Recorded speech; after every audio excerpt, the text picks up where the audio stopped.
In the words of student sections everywhere, you can't do that.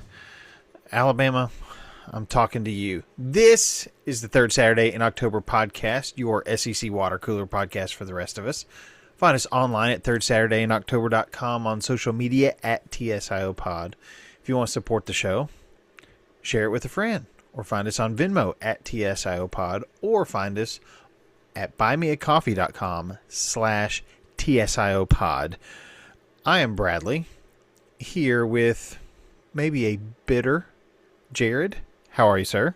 One thing I am thankful for, Bradley, is that I have not been ruled ineligible to be on this podcast and talk with you tonight. So I'm thankful that we can have these conversations. So that's true. You have not run out of eligibility. There's plenty of I have that. not. No, I didn't, go be a professional, an even more professional podcaster, and then come back to the TSIO, landscape. Right. I didn't do that. I didn't treat you that way, No, we are not quite as exclusive as everybody except Alabama seems to be. Man. So if you haven't heard, because this is fairly recent news, Bediako, I believe is how you say his name, Yep, has been ruled ineligible for collegiate play. The judge who gave him a temporary restraining order or injunction or whatever the legal term is that allowed him, after playing 3 seasons in the NBA's G League, allowed him to come back and play college basketball at Alabama. When you've got a judge who's not an Alabama booster, they say, heck no, you can't do this.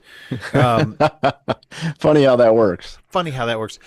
So I did find this out, though. So the lawyer for the NCAA, who was picked to represent the NCAA against Bediako, also Joey Aguilar, and who's the third one? There's another football player, and I'm blanking on who it is. The lawyer tabbed to represent the NCAA is a University of Tennessee grad. So I don't know how much influence he had over this judge's ruling, but so far in his 3 cases, he's 1-0. Yep. So we'll see how the other 2 periods of this theoretical hockey match play out. But I think this is a no-duh decision. He's played 3 years in the G League. I'm sorry that you are so easily offended that you've spent 3 years in the G League and can't make it up to the NBA, whatever. I mean, I don't know how you distinguish it from the G League, but he's been average at best in the G League, which we know is not good enough to be in the NBA. No. So when fans of other teams mock him and make comments about G League dropout, it's because it's true. He's playing college basketball because he can make more money playing college basketball than he can make in the G League. We all know what's going on. Alabama benefits because they get a better player.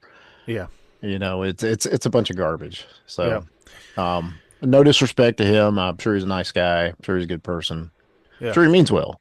Well, and this kind of goes back to what we were talking about last week with college baseball and players being able to be compensated. It is now becoming a minor league system because you can make good money. Arguably better money than minors. Yeah. You can get your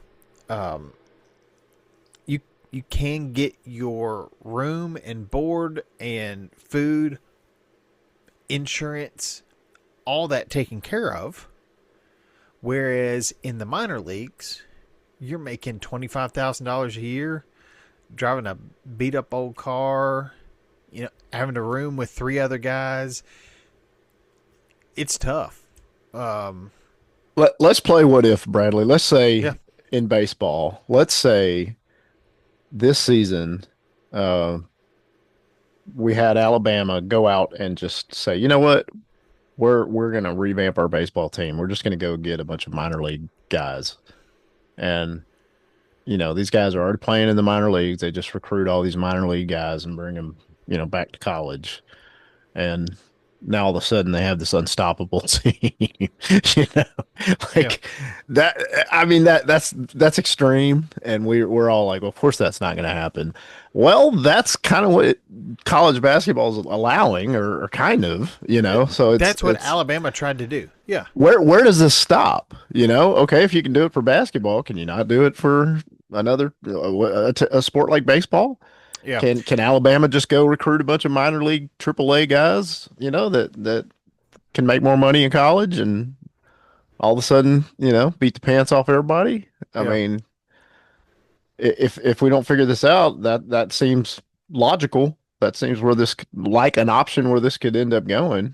So So, a couple of things. you're What? like you're kind of like, hey, I wonder if Tennessee can do Well, that. so I kind of see where this can get a little fuzzy as I'm starting to think about it, because if I remember correctly, back in the late '90s, when Tennessee was relevant, and the last time Tennessee was relevant in college football before the last couple of years, they played in the national championship game against one Chris Winkie, who I believe was 24, 25 years old at the time, because he had gotten drafted by Major League Baseball, went and played a couple years in minor league ball, wasn't getting anywhere, and came back, went to Florida State, and played football because he was playing in a different sport than than into which he was drafted. That that is different, It but it, it and I'm is not sure how I feel about that, to be honest. well, that happened quite a bit. Kelly I'm more Washington from Tennessee. sympathetic to that. I'll put it that Yeah, way. no, absolutely. Yeah. So I don't know if they were trying to use kind of any of that, but I, maybe you don't see. I mean, you don't see much of that anyways, but maybe you don't see any more of that. Maybe the NCAA just says, if you've gone professional, in any sport, like you've given up your eligibility. But here's my other thing, because you've got Pavia who sued for another year of eligibility. You got Joey Aguilar trying to do it. You've got others, they're trying to do it Didn't because Aguilar get approved? he Or got where are we that at with that? temporary restraining order. So I believe he was supposed to have a hearing Friday, but it may have gotten moved because I've been too focused on the sports being played or about to be played. I think the NCAA needs to make a new rule that basically junior colleges are not part of the NCAA. You get 4 years to compete at the NCAA level, at an NCAA member school, whatever you want to call it. You get four That years. seems reasonable to me. You get 5 years to play, 4 years, whatever it is, but limit Yeah, it not to not counting a red shirt type of yeah. situation. Yeah. Because if you get somebody who's played 3 years of JUCO football and they finally get picked up, fine. Like, is it really that big of a deal? There's not going to be too many of them. So No. don't make a rule to exclude the less than 1% that aren't going to move the needle anyways. Agreed. If you want to go get a bunch of JUCO guys and have the kind of like Indiana, the oldest roster in college football, go do it. I mean, Hey, that won. it worked once for Indiana. I don't know. We'll have to see how that works again, if it does work again. It worked very well. So, But I yeah. think chances of somebody playing 3 or 4 years at the JUCO level and then wanting to keep that train going and go play D1. Well, they would if the money is there and they have the ability. And you're right. How many players is that actually? I mean, it's going to be a handful, but Yeah, it's not going to be the norm, I don't think. yeah. So that's kind of my thought. Is the NCAA just needs to say, okay, we get it.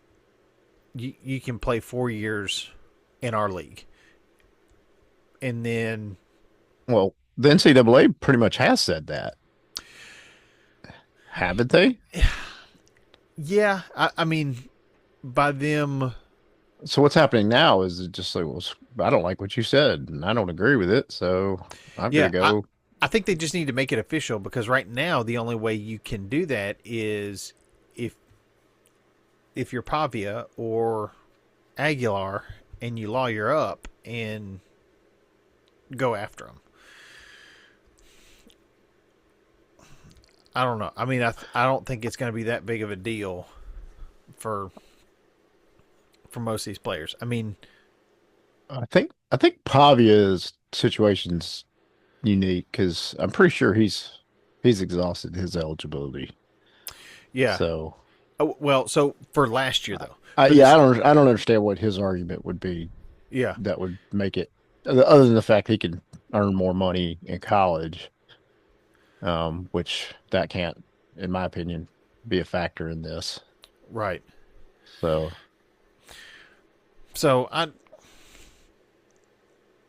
I think just give him 4 years in the NCAA, move the postseason up, um, because it's different from what it used to be, so that we can get these games wrapped up before the portal opens. Um, it's kind of a mess, and the NCAA just doesn't move very fast. That's well, that's the why thing. Bama, has been able to get away with what they have so far with this Bediako thing. Yep. Um, let's look at some. It was like a calculated thing. It's like, hey, nobody's Yep. going to really do anything, and if they do, maybe we win a couple games. Yeah. Yeah. Um, I don't know. Hopefully, with this Bediako thing, those wins get vacated. Um, Yeah, I don't know because how soon that will be, but yeah.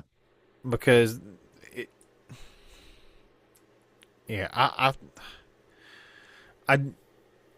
the same thing happens in pro sports.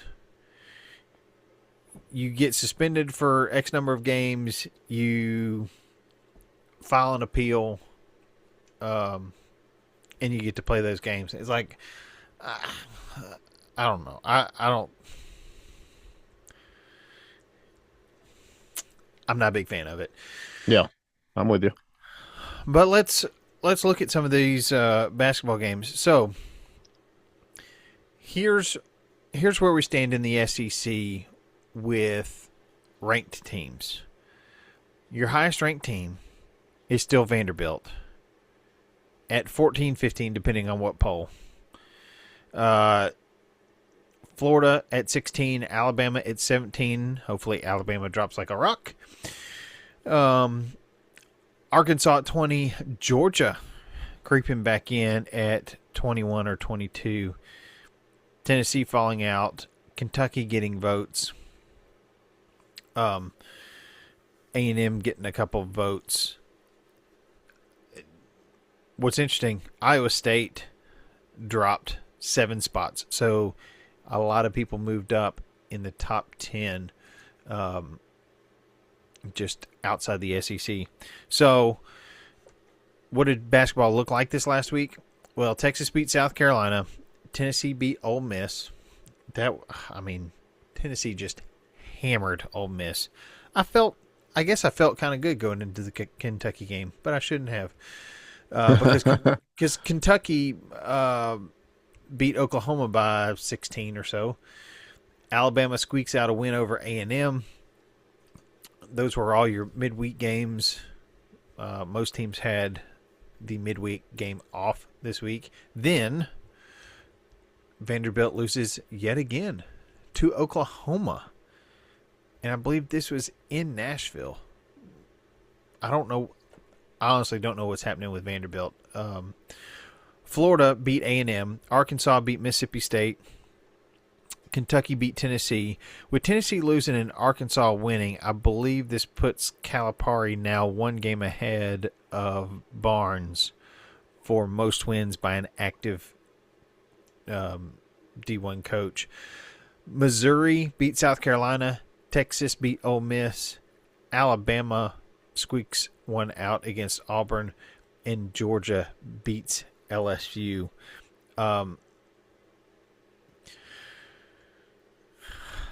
That Auburn loss to Alabama,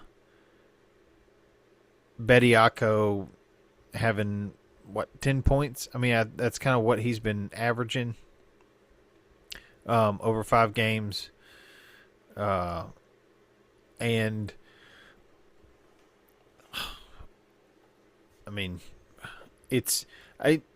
you knew with the craziness of what the roster turnover from last year was going to be, that Auburn was going to have an uphill battle. They were going to have to break some guys in and kind of find their groove. And then Bruce Pearl steps down and hands the reins over to Stephen Pearl, who has been right beside a Hall of Fame coach, but not been a head coach himself. There were bound to be some bumps in the road. Would you say that's pretty accurate? I do. I feel like that is well said. On the other hand, what I did not expect is Tennessee, who had a 14-point lead going into halftime. So Tennessee's biggest lead, 14 points at Kentucky. If I remember correctly, Tennessee's biggest lead at home against Kentucky, 17 points. And Tennessee loses both contests. This is... I don't know what to say. Tennessee just went ice cold in the second half. Ament still had 29 points. I'm still really impressed with how his development is going. He is becoming more and more of a factor.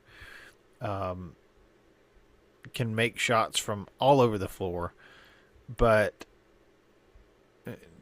the second half collapses for Tennessee this season. It's just when it starts to happen, you just feel it. You just know they're not going to be able to break out of it. They're not going to be able to break out of that slump. They did it the other day, and I can't remember which game it was. They held them off. Oh, but it feels like the same old story every time a team starts to go on a little bit of run in the second half. There's just no coming back for the Vols. I'll say the teams that I think I'm most worried about. A&M is still got an incredible record. Now, their second half of the SEC season gets much, much tougher. But they're still sitting at 7-3, which is I can't tell if that's tied for second or third. But you got Florida at 8-2 in the SEC. Again, the best 6-loss team in the country. Kentucky should not be this good, and they're 8-3, so they're a half game back of Florida. Then you've got Arkansas, which, I mean, I never thought that I'd be talking about Arkansas being a powerhouse in basketball, but that's what happens when you can go get Calipari. You've got A&M. You've got Vanderbilt, who's fallen to 6-4. Tennessee's at 6-4. Alabama's at 6-4. Missouri's at 6-4. So you've got half the conference within 2 games of the leader. Add 3 more teams who are within 3 games of the leader. That's Texas, Georgia, and Auburn. Auburn fans, if it makes you feel any better, you are only 3 games behind the first place Florida Gators. That's how tight the SEC is this year. Even the last place Sooners are 6.5 games back. Now, to make that up in the second half of the season, I don't know how you do that. But it is a tight race. 2 games for the top 1, 2, 3, 4, 5, 6, 7. Literally the top half of the conference. It's going to be a heck of a ride this second half. Plus, the tournament coming up in not too long. It's going to be a blast. Let's look at some of these games coming up. Vanderbilt at Auburn. Tickets as low as $43. That's not bad. No. Auburn, 3.5-point favorite. Auburn, go get this win off of a struggling Vanderbilt team. Auburn needs this one. So yeah. I think Auburn can do it. I want to see Auburn do it. Arkansas travels to LSU.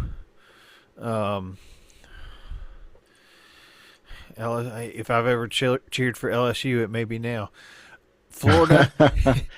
I'm indifferent on this. I kind of hope Arkansas just spanks LSU, and then Auburn comes into Arkansas, and they're all arrogant, and then Auburn gets the win in Fayetteville the following this Saturday or whatever, or whenever the game is. So that's true. Then Wednesday we got Florida at Georgia. Alabama. Who are you picking for that one? Florida. Yeah, me too. Okay. I think Florida is a strong team. Their SEC record reflects that. Yeah, I think they're the team to beat right now. Alabama at Ole Miss. Alabama. Yeah, I'm picking Alabama. They're still pretty strong. Even their guards are fantastic. They have a good team. Yeah. Yeah. Tennessee at Mississippi State. I'm going with my Vols. As you should. Good choice. In that one, Missouri and A&M. Buckyball. Yeah. A&M. It's in College Station. Yeah, especially in College Station.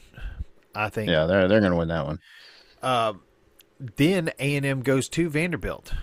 A&M comes to Nashville on Saturday. That ought to be a good one, actually. If Vanderbilt can't get up for this game, hey, look how much the tickets are for that. $579. Nope, not for that. Not for that arena. That is the lowest price ticket according to ESPN. I do think that would be a good game, but man, I don't know if that would be worth paying $579. I know.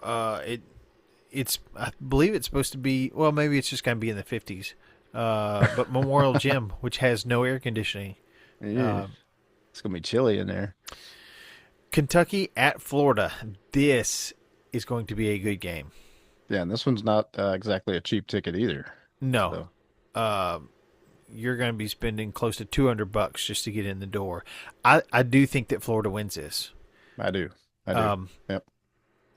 I there are some chinks in Kentucky's armor, and Florida is somebody who can expose No. teams. Yeah, Florida's a Um, good team. So Georgia at Oklahoma. I think Georgia wins that one. yeah, Oklahoma's had a really rough season. Yeah. LSU at Tennessee. I mean, I think this is kind Go of like Vols. Yep. that other one. I think the Vols are just too strong. No, that's the yeah. You're at home. Uh, So Mississippi State at Ole Miss. Oh man, this is a coin flip.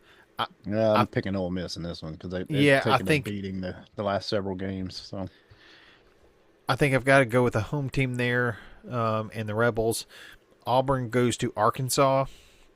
that'll be a tough one for Auburn. But if you never know, you never know. Never know. I do think that Arkansas pulls that one out, especially being at home. South Carolina goes to Alabama. I think Bama wins that one as Yep. well. That's an easy win for Bama. Texas goes to Missouri. Um, Mm. this is tough. I'm gonna pick Missouri.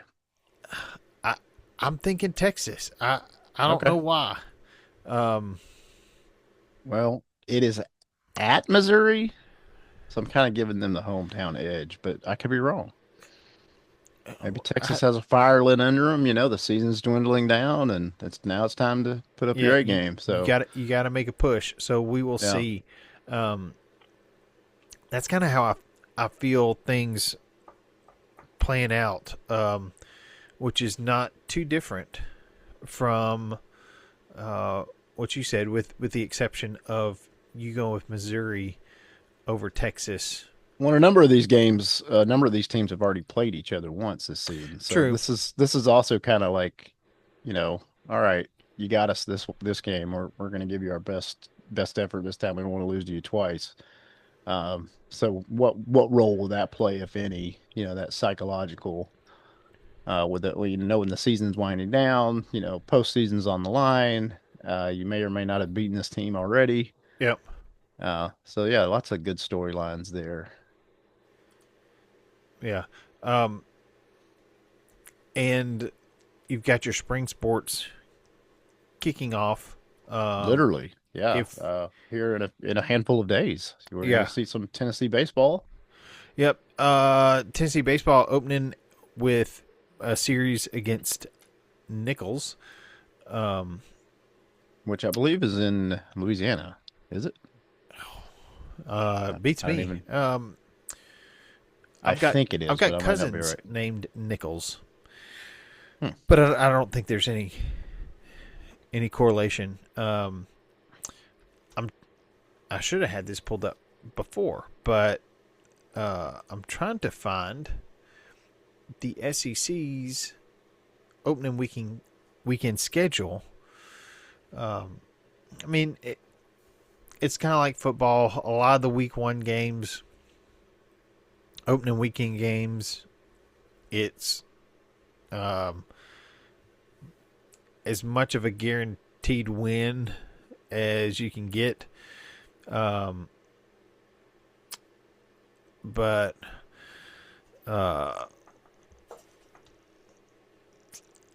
mean, you kind of want to ramp up into the year. Okay, so Nichols is in Thibodaux, Louisiana, which I cannot tell you where that is. If it's not Louisiana, I mean, if it's Oh, not it's in Louisiana. It's if just if it's not New Orleans or Baton Rouge, I don't know where it is. that, I'm looking it up Shreveport. Um, because I don't know where Thibodaux is. Let's see. It's near New Orleans. It's actually about an hour ish outside of New Orleans. Uh, yeah, maybe west, like a little bit southwest of New Orleans. is where Nichols is. So it's south of Baton Rouge, but it's about an hour drive out of New Orleans, hour-ish.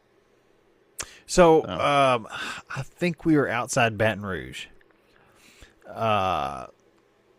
Myself and Chris Murphy driving, I believe we were driving from Nashville to Houston.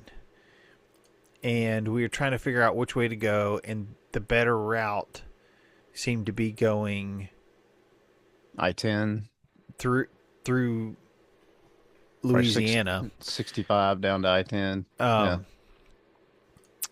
But Did you go through Mobile? I don't remember a ton other than the van that we were in just got, I mean, it sounded like the sound of bugs hitting the windshield and the front of the car. It's something hard to forget. But then come dinner time, it was just pouring rain. Yeah. And so I said, okay, Chris, I'm going to drop you off at the door of the restaurant, and I'll go find a place to park, and then I'll just book it in. And so, it's a rental van, so you have to like hit the lock and then hold the handle up, close the door, that whole rigmarole. Oh yeah. And Classic. And I mean, it is just monsooning. It is some of the heaviest rain I've ever been in. And I get to the door, get inside, and I was like, oh, Chris, I forgot my wallet. He's like, no big deal. I'll get this meal. You get the next one. Okay. So I said, hey, wouldn't it be funny? Not only you pay, but you order. And he was like, okay, I'm game. Because the man is up for anything. And when the waitress comes around to take our order, he tells her his order. And then from that moment on, he could not make eye contact with the waitress because it felt so awkward. He's like, my buddy here will have, and whatever. But I think he felt too much like we were a couple. But Well, oh man, it is a classic Bradley and Chris moment. yep. That's a story that maybe later you maybe didn't want to tell, or maybe you did. So Oh, I have not spent a lot of time in Louisiana, but that may have been the most memorable time I've spent in Louisiana so far. I've got my old business partner used to be a professional wrestler back in the day, Dan Yes. Franks. And Dan would tell me how when he was doing the indie circuit, he would go to like these random places. And one time they did a wrestling thing in the middle of nowhere in Louisiana, and um, they wrestled in like a high school gym, and Yeah. they might have gotten a hot dog. I don't even know if they got paid, like, oh, it was that kind of thing. And at night they went to this local dive motel type thing, and he said he was so exhausted and like and everything. He goes to get in under the covers, and he said there was sand in the bed. Oh. Oh. He's like, yeah, he was never in a hurry to go back to do anything in small town Louisiana's after that. No. Yeah, Can you imagine? I'd be sleeping at least on top of the covers. Well, I guess indie wrestling, you're trying to save money and pinch a penny, and Oh so they yeah. probably didn't stay in the better hotels. Maybe they could afford to, but Yeah, no, uh, that was no yeah. Hampton Inn. I'll tell Nope. you. Yep. So here are some opening weekend matchups for baseball. The SEC teams, there's quite a few of them on the road, but we've got Oklahoma at Texas Tech. an old Big 12 matchup. I think Starting Friday. Tech's decent in baseball, right? They're usually pretty decent. Yeah. They are not ranked preseason. Well, But Texas is one of those places. Texas and Florida have a lot of year-round baseball. I know playing in tournaments over spring break in Florida, we were playing a lot of teams. There may have been a team from Texas, but most of the teams were from Florida, and they would play year-round. So I would not be surprised. you know what? I'm seeing that they're playing in Arlington at Globe Life Field. Is that So this is like a, I'm not saying it's a tournament, but it might be a tournament, either like a tournament or a showcase. so? I think it's the second weekend. Tennessee is playing in Arlington in a tournament. Okay, so it's something like that. Yeah, They are not playing in Lubbock. This is in Arlington. So and I do know that kind of like those basketball early season tournaments over Christmas break, like the kind of kickoff, the Chick-fil-A kickoff games. Totally. There are those that happen in baseball as well. Yeah. Wright State at Georgia. Georgia is is preseason number 15. Milwaukee at LSU. LSU has a good team. Obviously, they won the College World Series and the Jello Shot Challenge this last summer. Yep. And apparently they won the Kiffin sweepstakes. So yes, we'll see how big that payout is. It's at least, what is it, 75 million a year in NIL? Does that sound right? Pray that you are cursed with that problem someday, Bradley.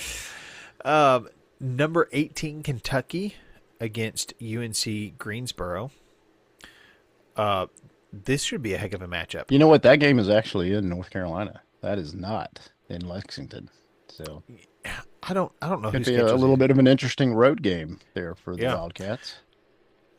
Number 23 Vanderbilt against number 10 TCU. Also in Arlington. They must be doing multiple. There's some kind weekends. Of baseball classic type thing. Something's going on. Yeah. That's a cool stadium. I've never been to a game inside the ballpark at Arlington, I don't believe. I went to the one that was a little bit older, not the newest new one. The older one, yeah. The one where the XFL team was playing football. Yeah. Yeah. You got Northern Kentucky against South Carolina. You got Nichols going to number 14 Tennessee. You've got Youngstown State. Now I have been told Youngstown State is a very decent baseball team. So I'm hoping this isn't a surprise for Auburn. Number 9 Auburn better be ready. Auburn's got a tough schedule from top to bottom. It's not an easy schedule. They have really good teams they're playing. Nevada plays Ole Miss. That's Washington State plays Alabama. There you go. Hofstra plays number 4 Mississippi State. Missouri plays Mount St. Mary's. UAB against number 13 Florida. Tennessee Tech, the Golden Eagles, against number 25 Texas A&M. UC that is Davis in Bluebell Park there in Bryan College Station.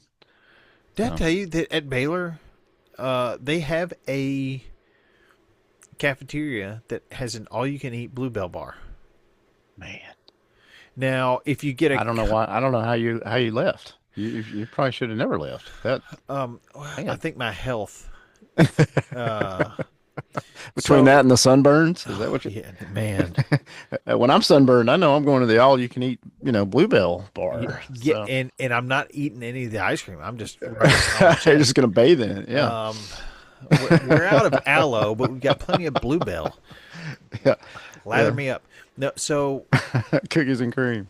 so Yep. you had the cafeteria in the bottom of the guys' dorm that had all you could eat bluebell. You had Gosh, the that can't be good for you. the cafeteria in the bottom floor of the girls' dorm that had lots of salad options. And then you had the because I think there were just three cafeterias at the time. Then you had um, the cafeteria in the bottom of the co-ed dorm that was the best all around.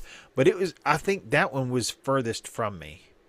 Um, You could get your salad and your ice cream at that yeah.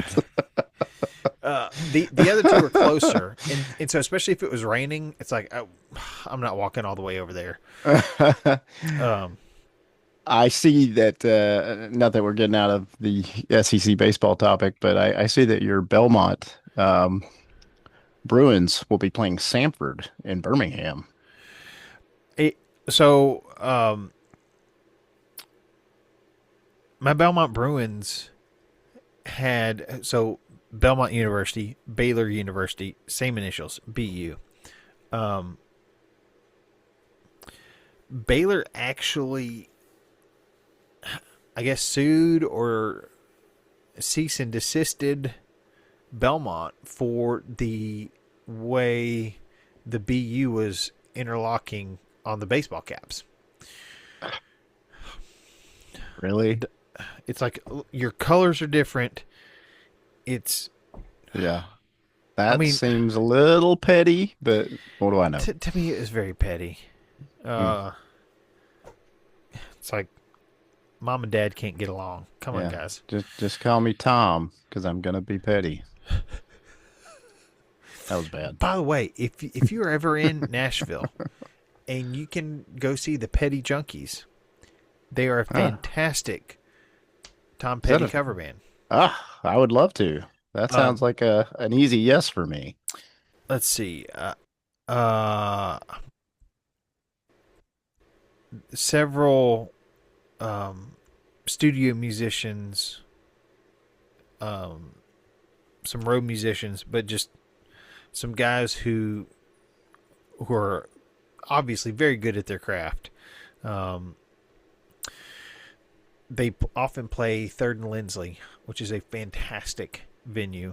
Um, I will say that there are a lot of different artists that have performed in the Super Bowl halftime show yeah, and had very memorable performances. I personally loved the Tom Petty performance that he did in the Super Bowl halftime show. I thought it was great.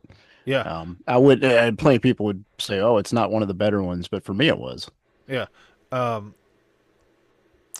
you know what's funny is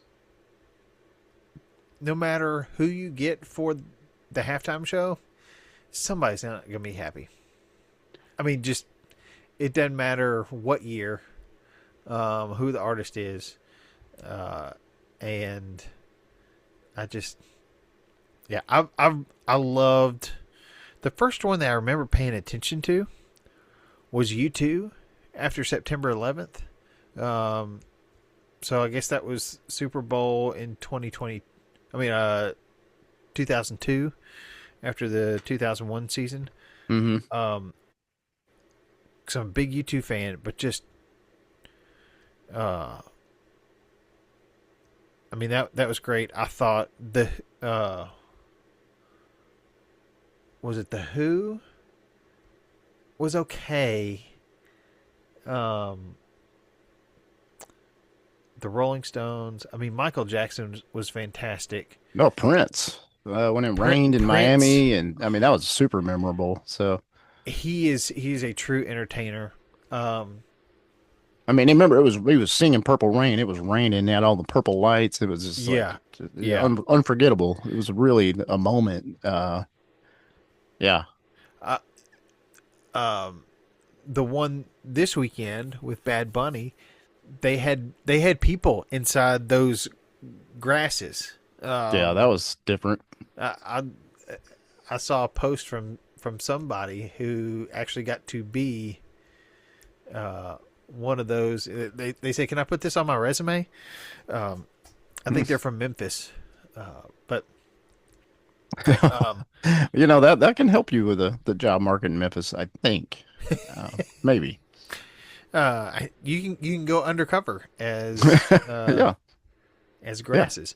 Yeah. Um, no, Foliage. Yeah. it, I'm trying to think. Bruno Mars was just a couple years ago, wasn't he? Bruno Mars was good. Really Um, good, actually. Yeah, that was a good one.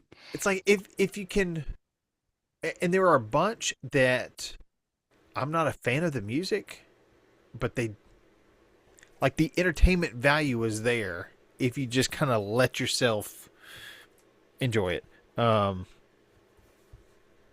But I think the NFL does a pretty good job of finding who is a big artist right now and bringing them in to try to bring in some eyes that wouldn't normally watch the NFL.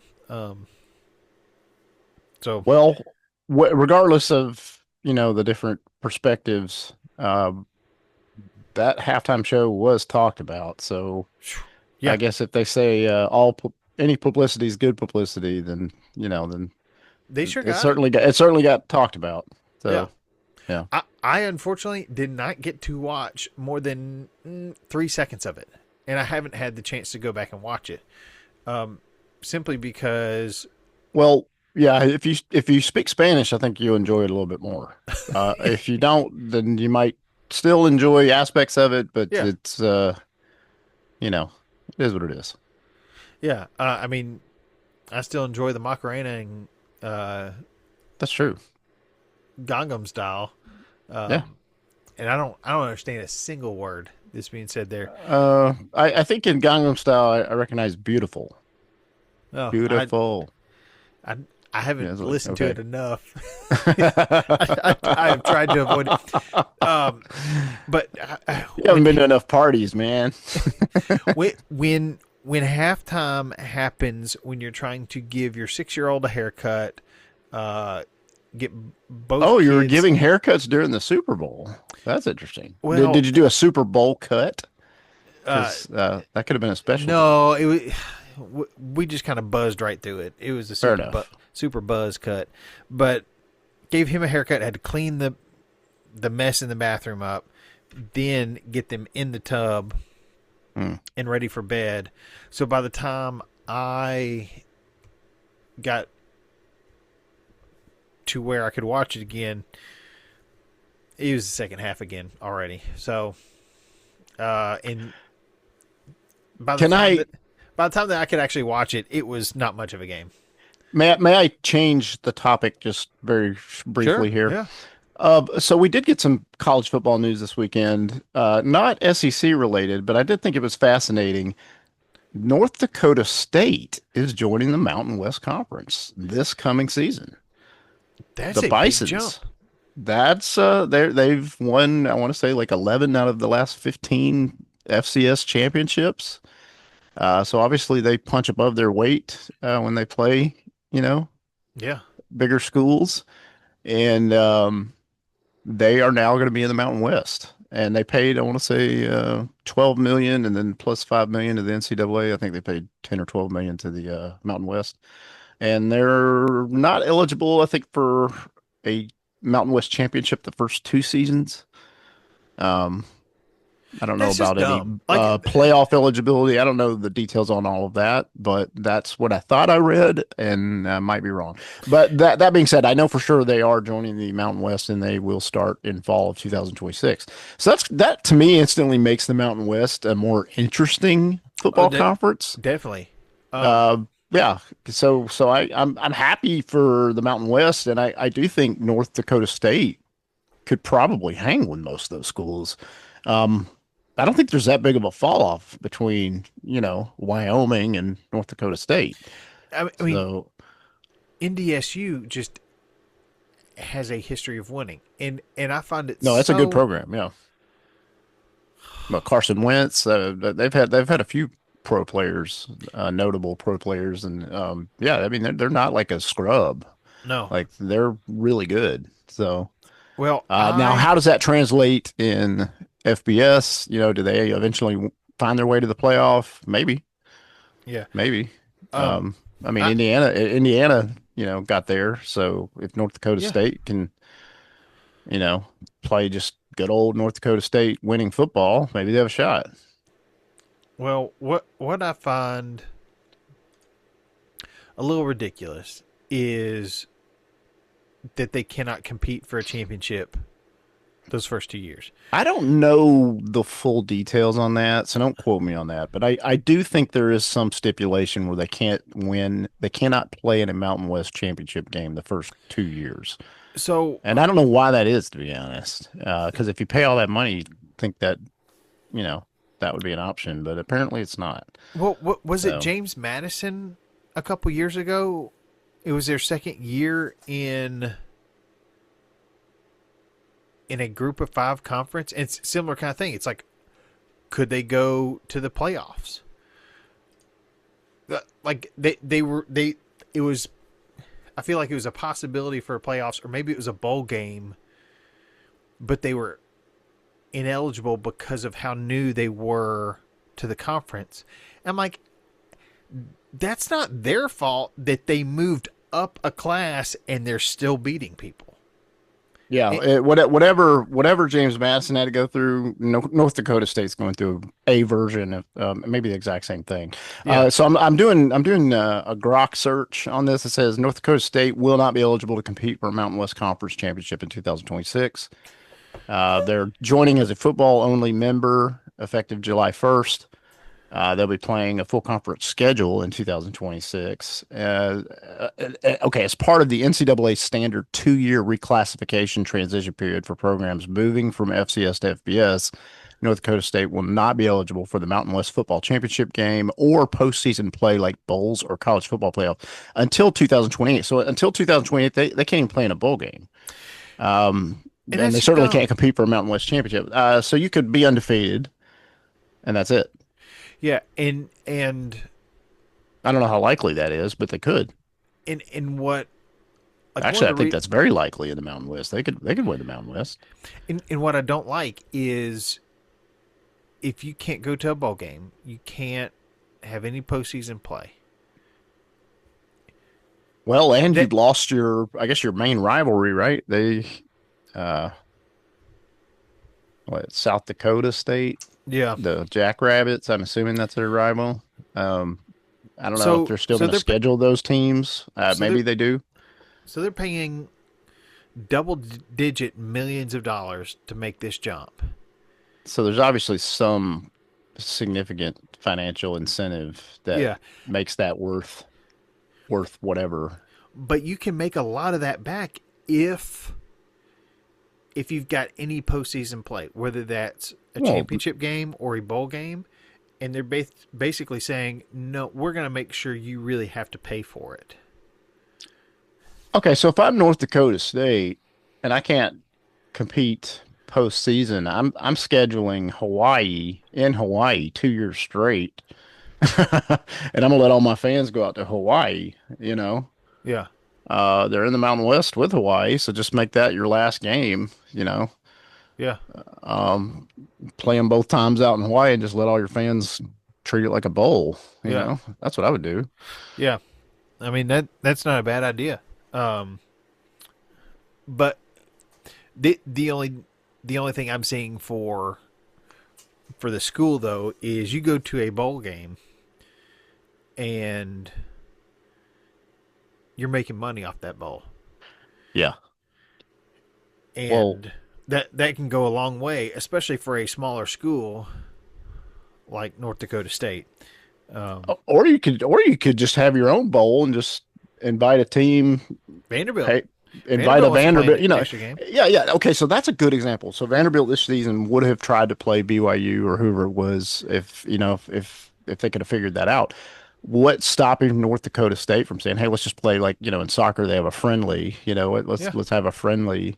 It doesn't count, but let's just have a game, or whatever, and just do it that way since you're not allowed to play any kind of postseason. If you want to do that, just say, hey, let's invite Vanderbilt to come to Fargo, and whoever gets left out of the playoff or whoever is barely some maybe yeah, P4 school that didn't make a bowl game but would be you know an interesting game for North Dakota State. Just reach out to them and say, hey, let's do a game.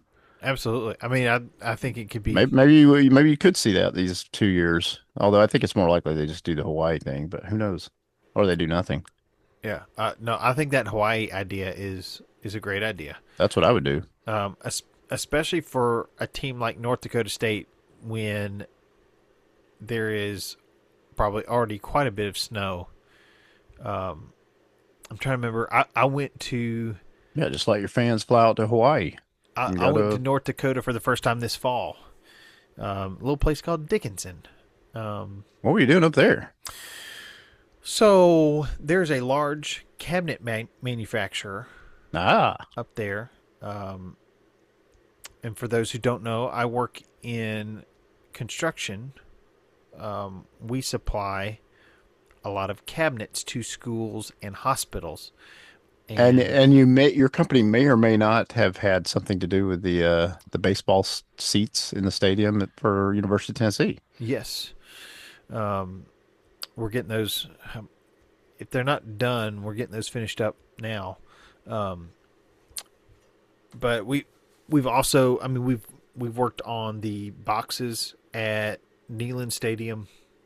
We do a lot with the University of Hey, Tennessee. didn't you do like football the football meeting or space for Vanderbilt We or did, yeah. yeah. Um, and I sat there looking at these seats going in, and I'm also looking at the all the signage on the walls, and thinking, okay, how often do they change these things out? And they're probably spending $1 million in wall decals every time they change this stuff out, because that stuff gets pricey. So it's all these things that you don't think about installing new seats, because they do get worn out, and these guys are big and strong. They can wear stuff out, and anytime you want to change your mantra on the wall, you got to peel it off, probably repaint, and go at it again. Carpet gets worn out, and just all sorts of things. But yeah, we've done stuff at Vanderbilt, at University of Tennessee. Do a lot of stuff for HCA hospitals. So we do a lot of cabinets, and we went to North Dakota. A few of us who had not been up there, for a plant tour, and just kind of learn how their processes work, and all that. Get to meet some people that we talk to, either on the phone or through email all the time. But now we get to put a face with a name, and had an absolute fantastic time up there in Dickinson, North Dakota. Tiny little town, but got to go see bison and was that Teddy Roosevelt National Park, maybe?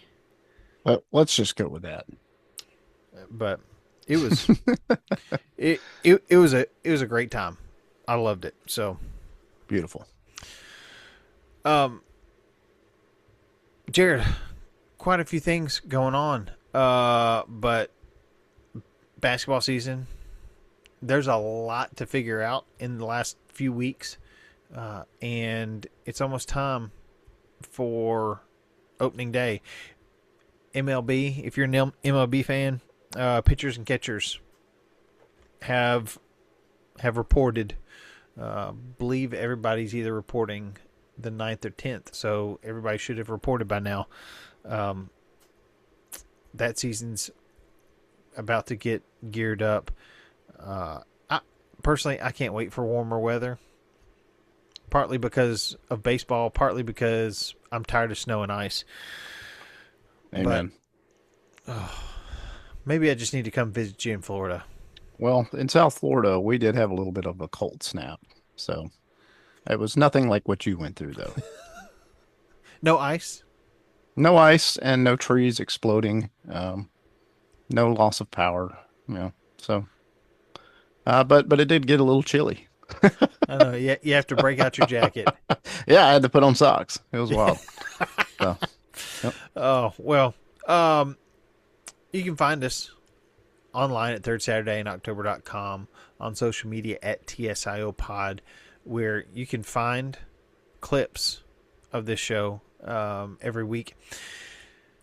You can also support the show by sharing what you find on social media, liking it, or by sharing the show with a friend who enjoys college athletics and the playful banter that we have here on Third Saturday in October. You can also find us on Venmo at TSIO Pod if you'd like to drop a couple bucks for popcorn, coffee. Yeah.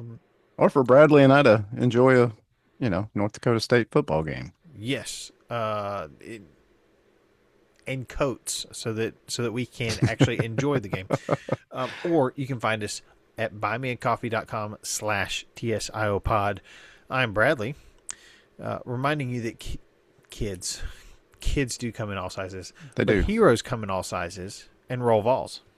And we do love the kids, and we're Eagle. Tailgate, pancake, living room, pregame, burgers, ribs, chicken wings, chip and dip, pregame, scotch and a lot of IPA, Coca-Cola.